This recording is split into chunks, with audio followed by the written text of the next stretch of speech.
Saudara-saudara hadirin yang berbahagia, salah satu nikmat yang diberikan Allah kepada kita di dalam kehidupan ini ialah bahwa Allah Subhanahu wa ta'ala telah menciptakan segala sesuatu serba berpasang-pasangan. Dalam surah Yasin ayat 36 dijelaskan, Subhanallazi khalaqal azwaja kullaha mimma tumbitul ard wa min anfusihim wa mimma la ya'lamun. Maha suci Allah yang telah menciptakan segala sesuatu itu serba berpasang-pasangan, dari apa yang tumbuh di permukaan bumi, apa yang ada di dalam diri mereka sendiri, dan apa-apa yang mereka tidak mengetahuinya. Demikianlah kita lihat siang berhadapan dengan malam, benar berhadapan dengan salah, dan laki-laki berhadapan dengan perempuan. Setelah Allah menciptakan segala sesuatu itu serba berpasang-pasangan, maka Allah menetapkan aturan permainan yang mengatur seluruh kehidupan makhluk yang serba berpasang-pasangan itu. Kita tentu maklum, apapun saja yang kita lakukan dan kita perbuat tanpa ada aturan akan berakhir dengan kekacauan. Cobalah kita bikin satu sekolah, buka satu sekolah, tidak usah pakai aturan, tentu kacau. Bikin organisasi tanpa memakai aturan, tentu kacau. Demikian daripada kehidupan ini, kalau tanpa ada aturan, tentu kekacauan yang akan timbul. Allah pencipta manusia. Allah tahu benar kemampuan maksimal manusia. Oleh sebab itu, aturan permainan yang diturunkan Allah tentu sesuai benar untuk manusia. Satu contoh kecil, pabrik mobil di Jerman bikin mobil namanya Mercy. Seiring dengan itu dia keluarkan buku petunjuknya. Mobil ini namanya Mercy, kecepatan maksimal sekian ratus kilometer per jam, daya angkut maksimal sekian ratus kilogram. Kalau rusak memperbaikinya begini, onderdilnya pun ini. Karena pabriknya yang membuat mobil, lalu pabriknya pula yang mengeluarkan buku petunjuk, sudah tentu buku petunjuk itu sesuai benar dengan mobilnya. Dan tidak bisa kita punya mobil Mercy rusak, lalu kita perbaiki dengan menggunakan buku petunjuk yang dikeluarkan oleh pabrik mobil Toyota misalnya. Jelas mobil bukan tambah baik, malah makin hancur tidak karu-karuan. Kalau manusia menginginkan satu hidup yang baik, tidak ada pilihan lain, dia harus memakai aturan yang diturunkan oleh yang bikin manusia. Dan aturan itu telah turun dalam bentuk agama Islam yang kita cintai ini. Manusia laki-laki dihiasi dengan perasaan senang cinta kepada perempuan. Itu biasa, normal, wajar. Tapi lalu Allah menurunkan aturan permainan yang kalau peraturan ini dilanggar akan membawa kerugian bagi manusia sendiri. Bahwa laki-laki senang sama perempuan itu normal. Agama membuat aturan, silahkan senang, tetapi lewat satu pintu yang disebut nikah. Kalau peraturan ini diabaikan, yang rugi tentu manusia sendiri. Misalnya PLN keluarkan pengumuman, nanti malam mulai jam 6 sampai subuh listrik se-Jakarta mati total. Kita ingat, ini nanti malam saya giliran ronda. Pagi-pagi sudah kita siap beli batu baterai, masukkan ke dalam baterai. Dari sejak kita beli sampai sore itu baterai kita soroti terus. Tentu setelah sore soak batu baterai itu. Datang malam berangkat kita ronda, Kalau disoroti lagi kan baterainya sudah nggak terang lagi. Sudah sewak. Sebab apa? Belum waktunya sudah disoroti terus. Sekarang kalau ada orang belum masuk pintu pernikahan, nafsu seksualnya diobral terus. Itu kan sama juga belum datang malam, baterainya sudah disoroti terus. Nanti masuk pernikahan, soak. Berhadapan dengan istrinya, barangkali sudah nggak bisa apa-apa, cuma nyengir saja. Yang rugi manusia sendiri. Itulah sebabnya Allah lalu mengatur bahwa laki senang sama perempuan lewat satu pintu yang disebut dengan nikah. Maka pada pertemuan kali ini kita akan bicara tentang nikah dalam Islam. Saya bagi kepada 3 masalah pokok saja. Pertama, pengertian dan kedudukan nikah menurut Islam. Yang kedua, motivasi pernikahan. Karena apa orang itu seharusnya melakukan nikah. Dan yang ketiga, membina rumah tangga bahagia menurut contoh Rasulullah Sallallahu Alaihi Wasallam. Hadirin yang saya hormati, kita mulai dengan yang pertama, pengertian nikah. Dalam kehidupan sehari-hari ada 2 kata yang sering kita gunakan, kawin dan nikah. Kalimat kawin kelihatannya dipergunakan oleh semua makhluk hidup. Lain dengan nikah, ini hanya digunakan khusus untuk manusia muslim. Makanya kita sering dengar orang bilang, kucing kawin, ayam kawin, kambing kawin. Dan belum pernah kita dengar ada ayam nikah atau kucing nikah. Sebab apa? Nikah ini cuma dipakai oleh makhluk bernama manusia yang muslim. Apa pengertian nikah? Seorang tokoh, Abi Yahya Zakaria Al-Ansari, di dalam kitab Fathul Wahhabnya menjelaskan, an-nikahu aqdun yatadammanu ibahatal wat'i bilafzi inkahin au nahwihi.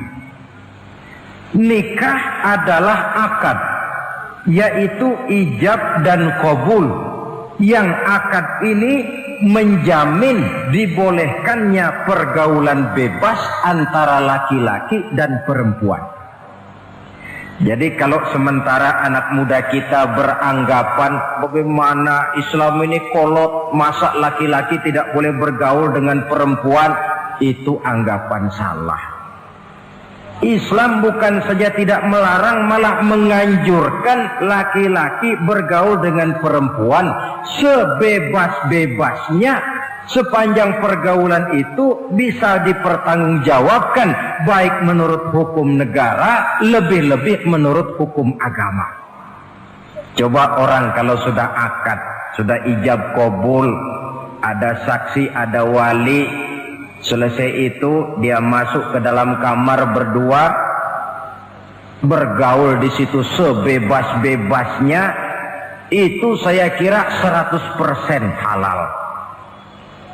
Tidak perlu lagi orang curiga, tidak perlu lagi sembunyi-sembunyi. Kenapa? Ini bentuk pergaulan yang bisa dipertanggungjawabkan.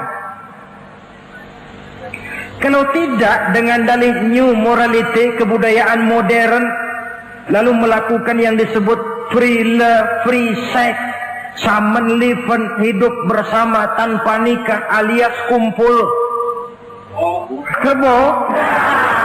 Dan saya kira itu kebo cuma mewakili saja. Artinya begitulah kalau binatang itu kumpul. Sebab kumpul kucing pun saya kira begitu, kumpul ayam pun begitu. Kebo cuma mewakili binatang dalam kalimat itu.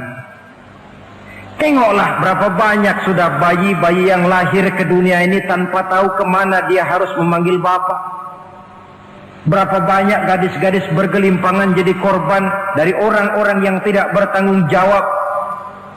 Itu semua merupakan ironi Maka menjauhkan manusia dari aturan agama pada hakikatnya sama dengan usaha membinatangkan manusia. Bahkan kalau manusia sudah jauh dari aturan agama, sanggup berbuat lebih buas daripada binatang. Kita tahu yang namanya bajing itu makanannya cuma kelapa. Tapi bajingan itu bukan cuma kelapa, kabel telepon doyan kok bajingan itu. Jauh lebih buas daripada yang namanya binatang. Maka agama ini mengatur agar manusia sebagai makhluk yang mulia hidup secara mulia. Jangan manusia kita ini, binatang saja. Kalau saudara ada yang punya kucing di rumah, saudara taruh di depannya, saudara sendiri yang langsung kasih ikan di piring, kasih kucing. Aduh, dia akan makan dengan tenang, nikmat, lahap, tidak nengok kiri, tengok kanan. Kenapa? Dia yakin betul yang dia makan itu sudah resmi, sah. Sebab apa? Tuan rumah yang kasih. Tapi kalau si kucing ngambil sendiri di dapur, mencuri dia, setelah dapat dia bawa lari, makan pun tidak tenang. Kenapa? Mesti nengok kiri, nengok kanan. Rupanya instingnya pun bekerja. Ini bukan hak saya mencuri. Saudara-saudara, tengok orang yang sudah terlibat dalam pergaulan suami istri yang sah. Itu kan gak perlu tengok kanan, tengok kiri, gak perlu takut-takut. Kenapa? Sudah sah. Tapi kalau yang bukan istrinya, wah itu sudah seperti kucing nyolong ikan, tengok kiri, tengok kanan, tidak pernah mengalami ketenangan. Itu selintas pengertian nikah. Lalu bagaimana kedudukan nikah menurut Islam?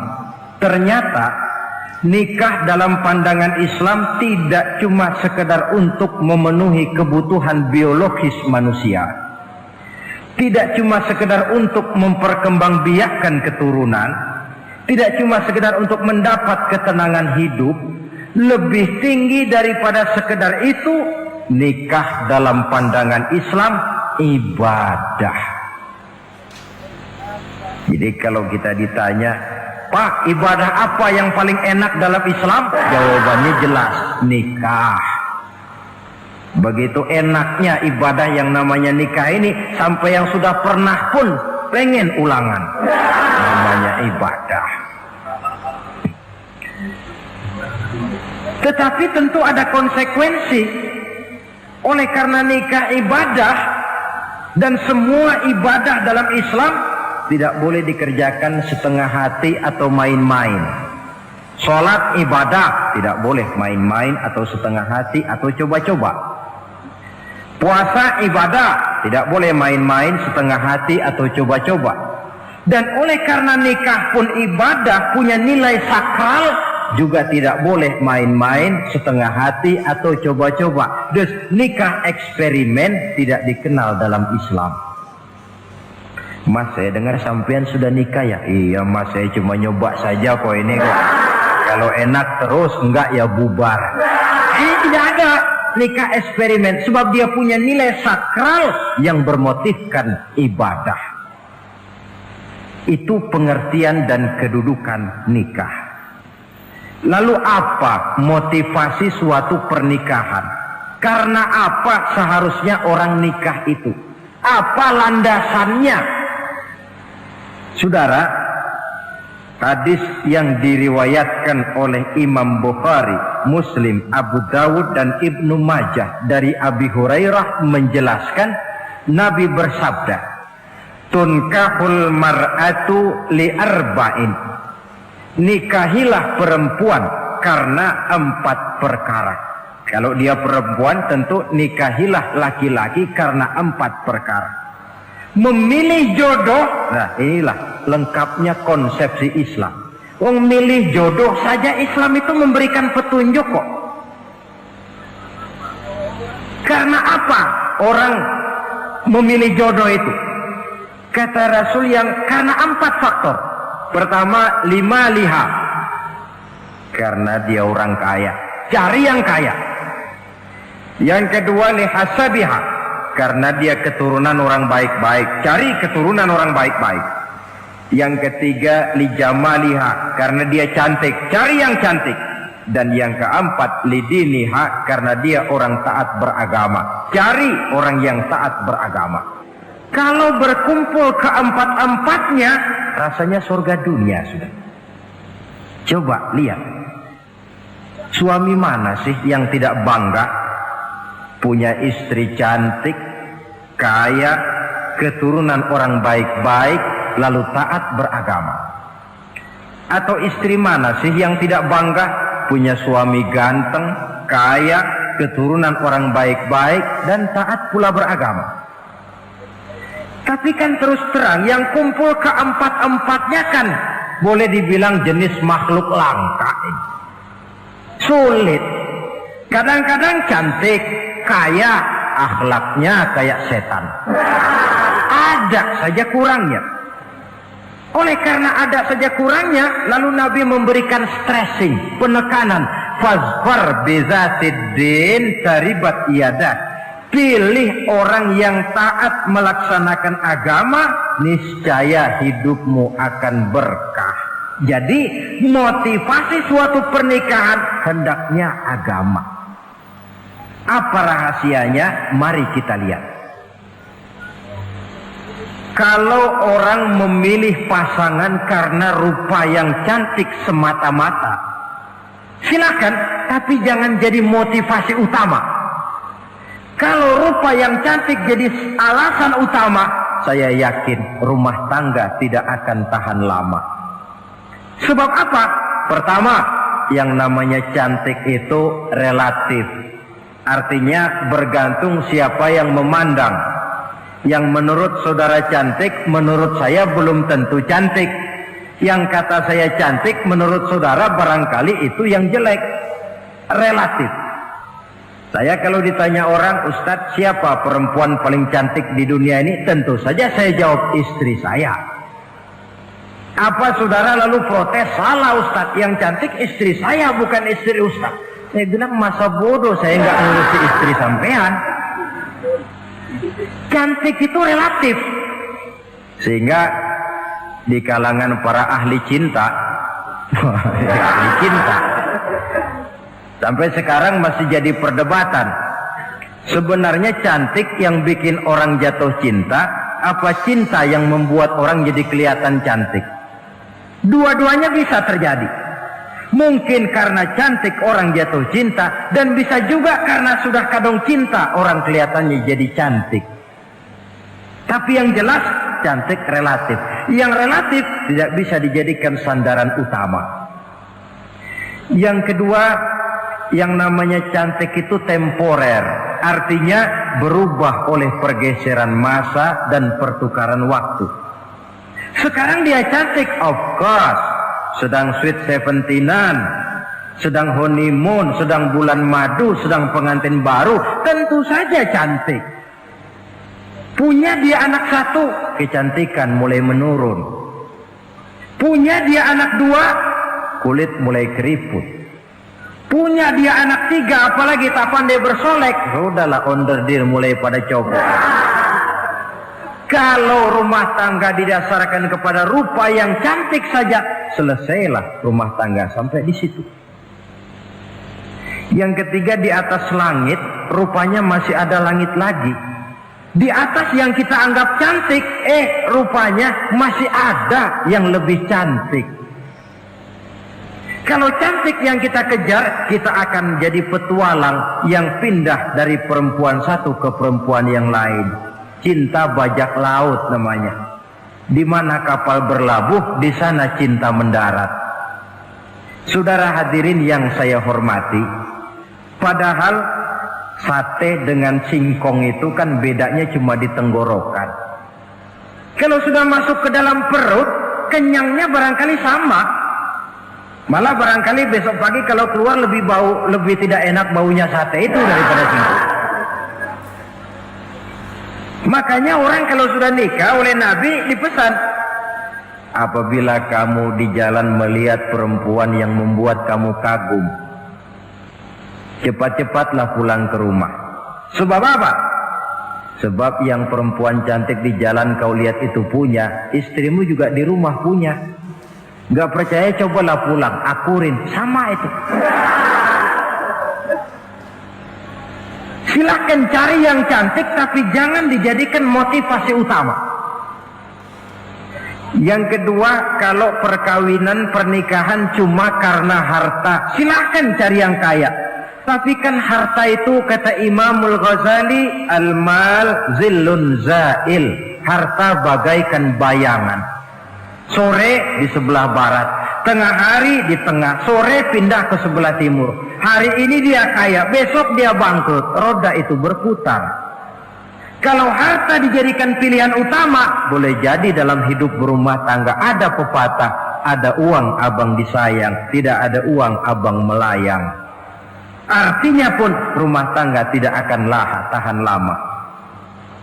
Yang ketiga, kalau karena keturunan, persilahkan cari keturunan yang baik-baik. Namun toh pada akhirnya orang diajarkan bahwa kita ini mau besar atau tidak, bukan dengan jalan menyempeng kepada kebesaran orang lain, tetapi ditentukan oleh kepribadian kita sendiri.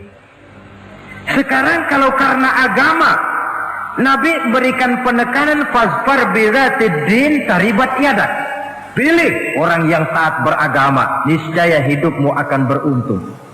Apa rahasianya? Tidak lain rumah tangga Rasulullah Sallallahu Alaihi Wasallam.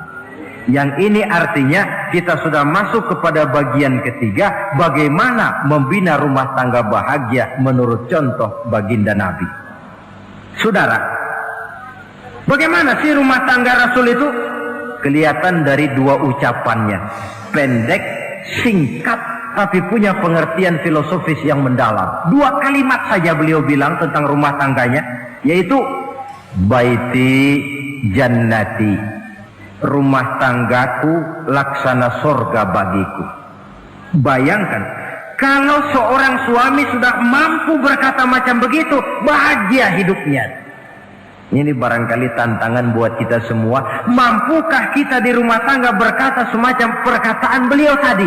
Baiti jannati, rumah tanggaku laksana surga bagi. Padahal dari sejarah kita baca, Rasul itu rumahnya kecil. Tidurnya di atas pelepah daun korma, sampai berbekas di pipinya.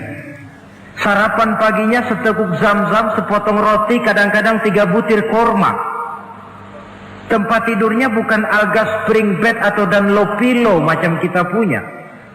Di rumahnya tidak ada mebel spaghetti model yang lagi ngetop-ngetopnya. Entar di tengah rumah macam itu, beliau sanggup berkata, baiti jannati. Kenapa kita yang hidup di zaman di mana fasilitas mestinya lebih menunjang, kok malah banyak yang berkata sebaliknya? Baiti nari, rumah tanggaku laksana neraka bagiku. Padahal dilihat dari segi materi, rumahnya bertingkat, mobilnya serba berkilat, uangnya banyak berlipat-lipat, istri pun cantik memikat. Kadangkala boleh jadi jumlahnya 4. Tapi tiap hari kiamat. Kenapa ini? Marilah kita lihat. Ternyata rumah tangga Rasul itu motivasinya tidak lain agama. Agama menuntun suami dan istri masing-masing untuk tahu kewajiban dan tahu haknya. Kalau kewajiban sudah dilaksanakan, lalu hak diberikan, akan timbul pengertian, understanding. Kalau sudah ada saling pengertian, akan timbul ketenangan, feeling of security. Dan ketenangan tangga utama untuk mencapai yang disebut bahagia. Itu sebabnya hakikatnya membicarakan rumah tangga yang berdasarkan agama tidak lain adalah bagaimana seharusnya seorang suami melaksanakan kewajibannya dan seorang istri melaksanakan tugasnya. Artinya kewajiban suami itu apa? Kewajiban istri itu apa? Kewajiban istri hak suami, kewajiban suami hak untuk istrinya menurut tuntunan dan tuntutan agama. Saudara hadirin, menurut hadis riwayat Abu Dawud dari Muawiyah bin Haidah, satu hari Rasul ditanya, "Ya Rasul, apa sih hak istri-istri kami ini? Artinya kewajiban kami sebagai suami ini apa?" Rasul menjawab, pertama, "Anta ta'amaha iza ta'imta." Kau beri istrimu makan sebagaimana engkau makan. Saudara hadirin, tetapi seorang istri pun kalau sudah diberikan nafkah oleh suaminya untuk mengatur makanan, dia harus pandai mengaturnya dengan sebaik-baiknya. Menu yang teratur, gizi yang lengkap, dan saya kira yang namanya 4 sehat 5 sempurna itu kan tidak berarti bahwa hidup ini harus serba mewah, tidak. Yang penting ada variasi sehingga tidak merangsang suami untuk makan di luar. Jangan misalnya tahu suaminya senang jengkol lalu tiap hari saja jengkol, itu kan bisa kejengkolan suami. Dengan demikian, masalah yang kelihatannya sepele tetapi yang sebenarnya bisa menjaga keharmonisan atau malah keretakan rumah tangga harus kita perhatikan dengan sebaik-baiknya. Suami memberikan nafkah, dari jumlah itu 60% lari ke kredit, 40% lari ke dapur. Tentu pada akhirnya sang suami akan merasa curiga, padahal barangkali istrinya pun berniat baik, cuma hanya tidak ada keterbukaan di dalam mengurus masalah-masalah yang berhubungan dengan dapur. Inilah kewajiban yang pertama dari seorang suami, kewajiban yang menyangkut masalah pangan. Lalu yang kedua, wa taksuha izak tasaita. Engkau beri istrimu pakaian sebagaimana engkau berpakaian. Suami yang adil, pakaian yang dia pakai sama harganya dengan yang dibelikan untuk istrinya, kecuali tentu kalau istrinya ridho. Zalim seorang suami jikalau untuk dia misalnya dia beli pakaian yang mahal-mahal, jasnya dia pakai Switzerland wool, sarungnya Samarinda. Kalau dia pakai sepatu, belilah sepatunya. Sementara istrinya cuma pakai kain belacu saja. Kenapa mesti begitu? Sebab, saudara hadirin, istri kita sebenarnya adalah bagian daripada hidup kita. Baik dia dilihat orang, baik juga kita disebut orang. Jelek dia dipandang orang, tentu jelek juga nama kita disebut orang. Apalagi hidup bermasyarakat, kadang-kadang mulut usil itu kan sudah banyak macam ragamnya. Itu siapa sih perempuan yang jalan? Kenapa? Itu pakaian yang tidak dipakai sih tidak mahal, cuma pakaiannya serasi, pantas, enak dilihat.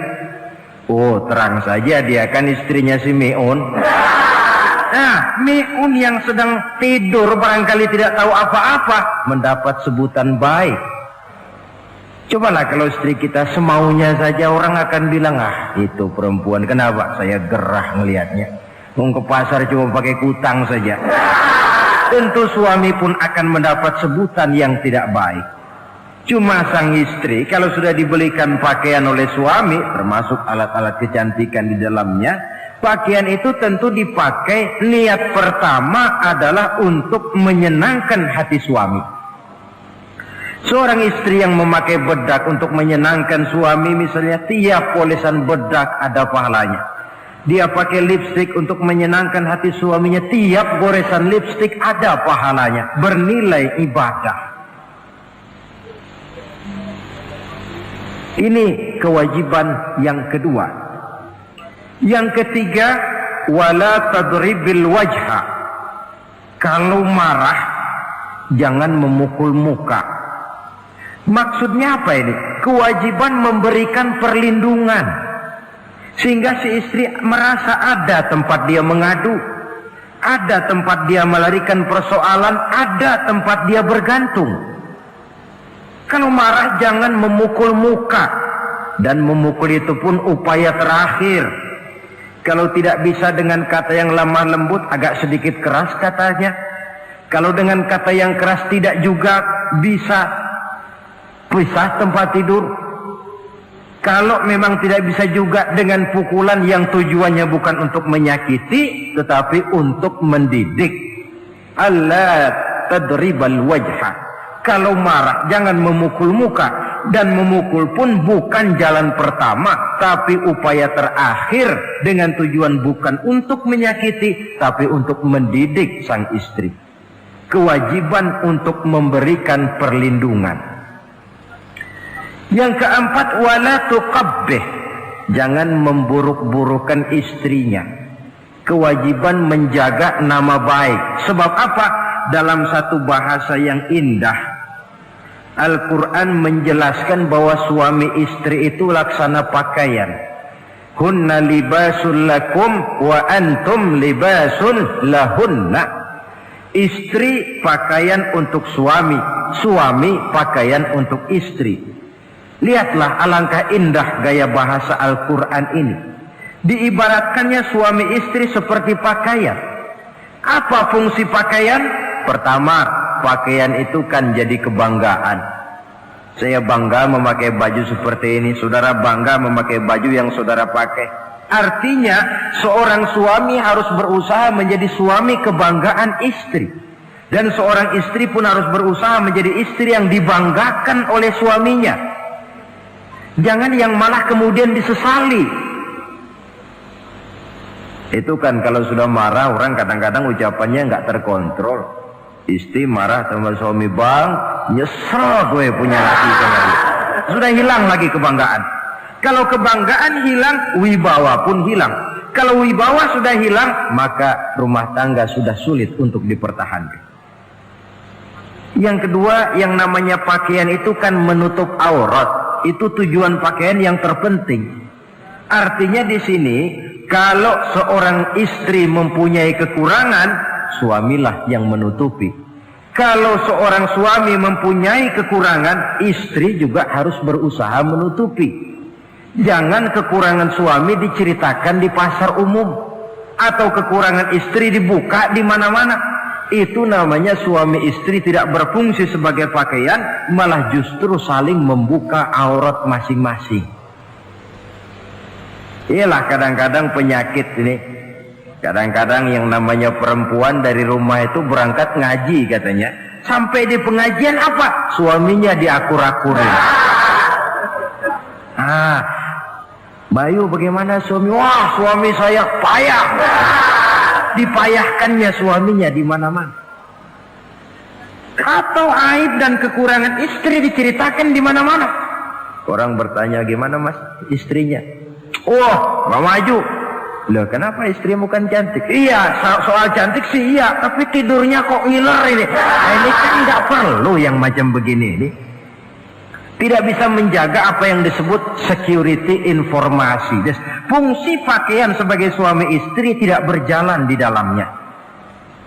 Saling menjaga kehormatan diri. Ini yang keempat. Yang kelima, wala tahjur illa fil bait. Jangan berpisah dari istri kecuali di rumah. Maksudnya begini, kalau satu hari seorang istri suami marah kepada istrinya, tidak usah istri itu disuruh pulang ke rumah orang tuanya, ke rumah mertua lalu diusir. Tidak, cukup pisah tempat tidur saja. Ini mana maknanya wala tahjur illa fil baiti. Rumahnya, dek malam ini saya sedang tidak enak pikiran, kau tidur di kamar belakang lah, saya kamar depan. Cukup pisah tempat tidur saja, tidak perlu istri dipulangkan ke rumah orang tuanya. Nanti umpamanya tengah malam turun hujan, udara dingin, pikiran berubah, berasa perlu, kan tinggal manggil. Tidak jauh secara psikologis ajaran semacam ini bisa kita terima. Saudara hadirin yang saya hormati, ini pada prinsipnya kewajiban seorang suami. Kewajiban yang menyangkut masalah pangan, sandang, perlindungan, memelihara kehormatan dan menjaga ketenangan di rumah tangga dengan menyelesaikan persoalan rumah tangga itu secara intern. Jangan belum apa-apa sudah mertua diundang, orang tua dibon. Persoalan belum tentu selesai tapi masalah sudah meluas. Cobalah kita selesaikan intern dulu. Kalau kemudian ternyata dianggap perlu mengundang orang tua, mertua, keluarga, baru kita upayakan ke arah itu. Ini kewajiban suami dan ini merupakan hak istri. Lalu bagaimana kewajiban istri sekarang ini? Istri kewajibannya merupakan hak untuk suami. Saudara, dari hadis yang diriwayatkan Imam Ibnu Majah dari Ali bin Yazid dari Abi Umamah, Nabi bersabda, "Mastafadal mu'minu ba'da taqwallahi azza wa jalla khairan lahu min zaujatin salihah." Bagi seorang mukmin, sesudah dia mempunyai sifat takwa kepada Allah, tidak ada yang lebih membawa manfaat selain daripada istri yang salihah. Istri salihah itu yang bagaimana? Yang hidup mampu melaksanakan kewajibannya. Apa kewajibannya? Kata Nabi, pertama, in amaraha ata'athu. Kalau diperintah, dia taat. Kewajiban istri yang pertama, taat kepada suaminya. Begitu besar kewajiban taat kepada suami, sampai-sampai Nabi pernah menyatakan, "Lau kuntu amiran ahadan ayyasjuda li ahadin la amartul mar'ata an tasjuda li zawjiha." Kalau saja boleh, kata Nabi, aku memerintahkan manusia sujud kepada sesama manusia, tentu aku perintahkan istri untuk sujud kepada suaminya. Untung saja sujud kepada manusia tidak boleh. Kalau boleh, istri itu disuruh sujud kepada suami. Tentu karena besar hak suami atas dirinya. Yang kedua, ibadah sunnah tidak mendapat izin suami juga bukan saja tidak berpahala, malah berdosa. Umpamanya pengantin baru, si istri kebetulan santri, malam minggu pesta, besoknya hari Senin, si istri sudah kadang biasa hidup sebagai santri, hari Senin puasa sunnah. Dia bilang sama suaminya, "Bang, besok saya mau puasa sunnah nih, hari Senin." Kata suaminya, "Kalau kau puasa juga kau kejam. Lalu kau puasa, aku disuruh ngapain?" Tidak diizinkan oleh suami, dia puasa juga. Bukan saja tidak mendapat pahala, malah berdosa. Sampai amalan yang sunnah pun tidak diizinkan oleh suami, berdosa. Apalagi amalan yang mubah, apalagi amalan yang tidak ada dasar hukumnya, perintahnya. Sepanjang perintah suami tidak untuk maksiat kepada Allah, istri wajib untuk taat. Dalam hadis lain kita temukan Nabi bersabda, "Idza da'a ar-rajulu imra'atahu ila firashihi." Kalau seorang suami memanggil istrinya ke tempat tidur. Ini bahasa kinayah. Manggil ke tempat tidur kan tentu nggak perlu penjelasan. Masa mau nyambal di tempat tidur kan enggak. Fa'abat, si istri tidak mau. Lantaran istri tidak mau, suami jengkel. Fabata ghadbana alaiha. Sampai dalam jengkelnya tidur. la'anat hal malaikatu hatta tusbiha. Istri macam itu dilaknat, dikutuk oleh malaikat sampai datang waktu pagi. Kewajiban untuk taat. Namun sebaliknya, seorang suami pun jangan mentang-mentang istri wajib taat lalu overacting. Segalanya main tunjuk, segalanya main komando, segalanya main perintah. Sebab contoh yang diberikan oleh Rasul tidak begitu. Rasul kita baca dalam sejarah menjahit bajunya sendiri, memperbaiki kasutnya sendiri. Artinya yang bisa ya dikerjakan tanpa harus menggantungkan semuanya kepada sang istri. Kewajiban untuk taat. Nah, penutup tentang taat ini ada sebuah hadis pula di mana baginda Nabi bersabda, ayyumam ra'atin matat wa zawjuha anha radin dakhalatil jannah. Kalau seorang perempuan meninggal dunia, suaminya ridho kepadanya, maka perempuan itu akan masuk surga.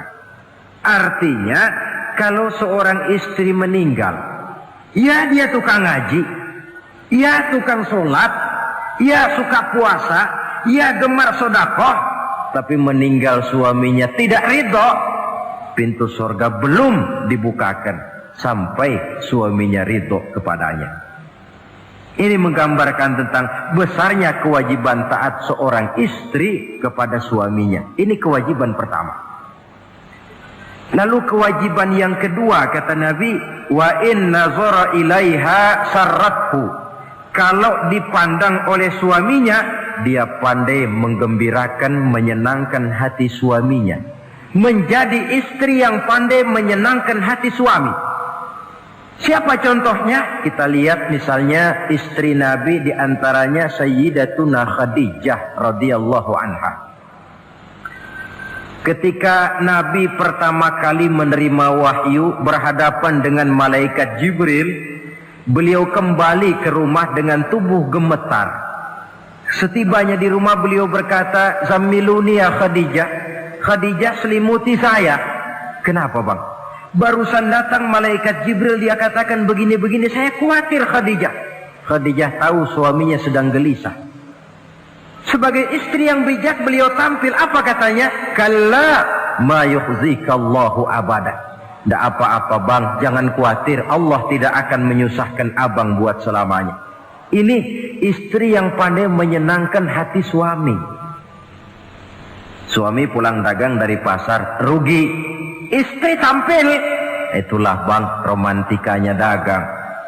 Masa selamanya saja, untung sekali-sekali lah rugi. Si suami kan tidak terlalu pusing kepalanya. Jangan sudah di pasar rugi, sampai rumah istri pidato, peletar-peletor macam petasan. Dasar suami goblok, dagang saja rugi.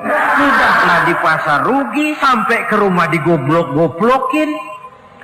Itu nanti suami kan bisa kena penyakit yang disebut broken home. Penyakit nggak betah di rumah. Seorang istri kalau suami sudah kena penyakit tidak betah di rumah, itu mesti siap-siap mental untuk dimadu.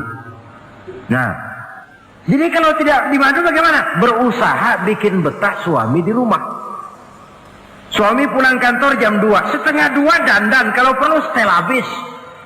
Kalau perlu, kelihatan suami akan datang, bukakan pintu, sambut dengan senyum. Apalagi kalau senyumnya Pepsodent. Saya kira suami bagaimanapun lelahnya, peras keringat, banting tulang, pulang mencari nafkah, kalau kembali di rumah disambut dengan senyum, hilang capeknya. Tapi bayangkan, sudahlah di kantor capek, peras keringat, banting tulang, sampai pula di rumah yang nyambut cuka sama kukusan. Udah asem, monyong. Suami mana yang kerasan tinggal di rumah? Menjadi istri yang pandai menggembirakan, menyenangkan hati suaminya. Bahkan diizinkan bohong untuk menyenangkan hati suami. Umpamanya, suami kebetulan habis obyeknya gol, karena ingin menyenangkan istri, mampir di pasar beli kain batik. Si suami tidak tahu bagaimana kain batik yang bagus, beli saja sembarangan.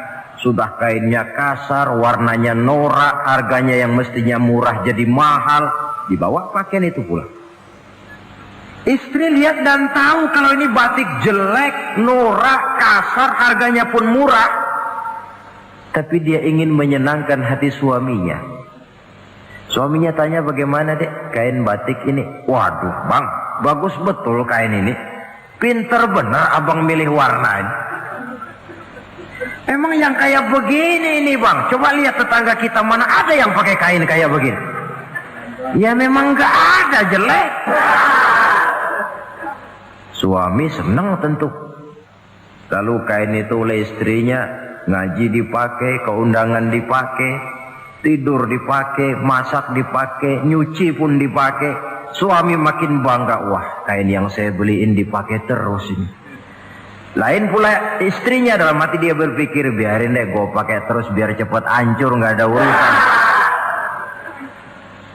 Coba kalau waktu itu si istri jujur, dasar laki goblok, beli kain kayak begini, sono pulangin. Nah, mungkin suami yang sudah payah-payah mau menyenangkan hati istrinya malah berbalik pikirannya. Saudara hadirin, ini kelihatannya penting untuk menjaga suasana keharmonisan di dalam kehidupan berumah tangga. Begitu pula pengertian seorang suami. Rasul pernah pulang dari masjid agak larut malam, rupanya banyak orang bertanya. Ketuk pintu, Assalamualaikum, sampai 3 kali tidak dibukakan pintu. Rupanya Aisyah lelap benar tidurnya. Rasul sadar beliau pulang kemalaman dan tahu istrinya capek bekerja di waktu siang. Asyraful anbiya wal mursalin ini menghormati istrinya.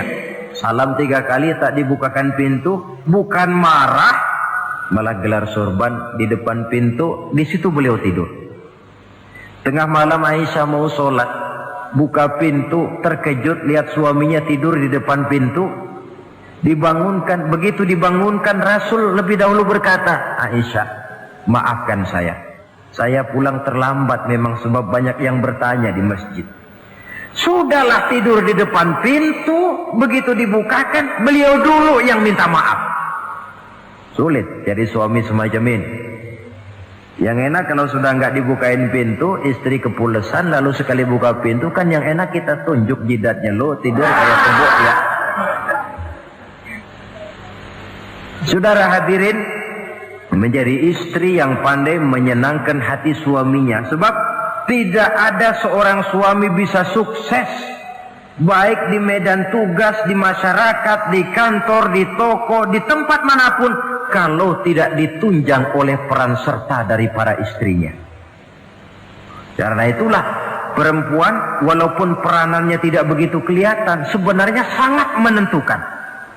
Seorang suami yang jujur, polos, lugu, sederhana, sanggup menjadi koruptor ulung karena didorong-dorong oleh istrinya. Merangsang ketamakan suami. Istri dibakar oleh tetangganya. Bang, kenapa?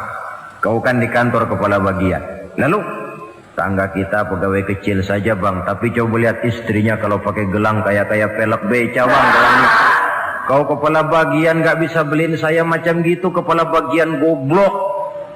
Lalu bagaimana bu, gaji saya kan sudah jelas segitu. Iya, kamu kan kepala bagian. Apaan kayak di kantor sabet. Kalau sudah main sabut-sabutan begini, sudah merangsang suami untuk berbuat yang tidak baik. Kecil, tidak begitu kelihatan, tapi sangat menentukan. Istri yang soleh, yang bisa melaksanakan kewajibannya, yaitu pandai menyenangkan hati suaminya. Ini kewajiban istri yang kedua. Yang ketiga, wa in aqsama alaihi abarrathu. Kalau suami memberikan sesuatu, dia pandai berbakti, menjadi istri yang pandai bersyukur kepada suami. Kita ingat ketika pulang Mi'raj kan Rasul bercerita, saya dalam perjalanan itu diperlihatkan neraka, kata Rasul. Saya lihat kok isinya kok lebih banyak perempuan daripada laki-laki. Nah, sahabat heran, ya Rasul, Lebih banyak perempuan? Iya. Apa mereka tidak sholat? Sholat. Apa mereka tidak pernah hadir di majelis taklim? Oh, rajinan dia sama suaminya.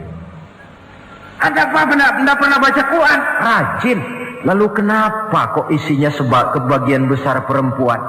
Rasul menjawab, hunna yakfurnal asir. Mereka umumnya tidak pandai bersyukur kepada suaminya. Hujan panas setahun dibalas dengan hujan sehari. Kalau suaminya sedikit salah, sudah kehilangan pertimbangan, tertutup seluruh kebaikannya. Yang kelihatan cuma salahnya saja. Maka sebaiknya di dalam hidup berumah tangga, baik suami maupun istri itu masing-masing sedia timbangan. Kalau satu saat suami salah, istri ambil timbangan. Timbang, suami saya salahnya ini, jasanya ini. Bertahun-tahun dia hidup mencari nafkah buat saya, membelikan pakaian untuk saya, mencarikan makan untuk saya. Salahnya ini. Timbang, mana lebih banyak salahnya atau benarnya? Dengan demikian kita akan bisa menghasilkan keputusan objektif. Giliran istri yang salah, suami yang ambil timbangan, ukur mana lebih banyak baiknya atau salahnya. Kalau tiap kita masing-masing punya timbangan, insya Allah nilai-nilai objektif dari suatu pertimbangan akan bisa kita temukan dalam mengambil keputusan. Istri yang pandai berbakti membalas budi daripada suaminya. Kewajiban yang keempat dari seorang istri, wa in ghaba anhu nasahathu fi nafsiha wa malihi. Kalau suami tidak ada di rumah, dia pandai menjaga kehormatan dirinya dan pandai menjaga harta suaminya. Tidak mencari kesempatan dalam kesempitan. Suami lembur, istri ngompleng. Dan pandai menjaga harta suaminya. Nah, coba lihat. Kalau seorang suami ada uang di kantongnya 100 rupiah. Ada tukang minta pengemis, istri ambilkan saja tanpa izin suaminya uang di kantong suami 100. Dia sedekahkan. Niatnya tentu baik. Si istri dapat dosa, si suami dapat pahala. Perbuatan sedekahnya itu betul, tapi mengambil uang tanpa izin suami itu yang salah. Dan ternyata salah itu lebih besar daripada pahala yang dia lakukan lantaran bersedekah itu. Kalau ini terwujud, maka suasana saling mempercayai akan tumbuh. Kalau sudah saling mempercayai, rasanya akan terwujud kedamaian dan ketenangan. Suami meninggalkan rumah dengan perasaan tenang, istri pun melepas suami dengan perasaan damai, tanpa was-was, tanpa curiga, dan sebagainya. Dan ini modal yang paling utama mewujudkan saling kepercayaan dalam membina hidup bahagia. Saudara, jadi dengan demikian kewajiban suami dan kewajiban istri yang merupakan bagian tidak terpisahkan dari bagaimana membina rumah tangga berdasarkan tuntunan agama merupakan hal yang dicontohkan oleh Nabi kita Muhammad sallallahu alaihi wasallam. Dengan satu kesimpulan, rumah tangga Nabi bahagia karena rumah tangga itu disinari oleh ajaran-ajaran agama. Sehingga timbul saling pengertian membawa kepada ketenangan, dan ketenangan sesungguhnya tangga utama mencapai rumah tangga bahagia. Tanpa materi orang memang sulit untuk bahagia.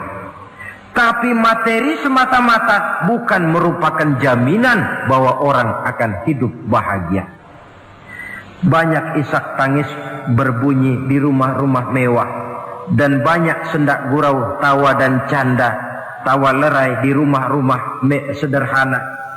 Artinya suka dan duka, sedih dan gembira, susah dan bahagia bisa ada di gubuk reot dan bisa juga ada di rumah mewah. Ternyata bukan harta semata-mata yang menopang dan menjamin hidup itu akan bahagia, tapi satu rumah tangga yang dipancari oleh sinar agama di bawah naungan ridho dari Allah Subhanahu wa taala. Si istri taat melaksanakan ajaran agama, suami taat, lalu anak-anak pun hidup dalam suasana yang religius. Dari sana tumbuh pancaran sinar keagamaan. Irama agama mengalun dalam kehidupan rumah tangga kita. Berfungsilah dengan demikian rumah tangga sebagai tempat di mana kita mengamalkan ajaran agama kita. Alangkah nikmat satu rumah tangga.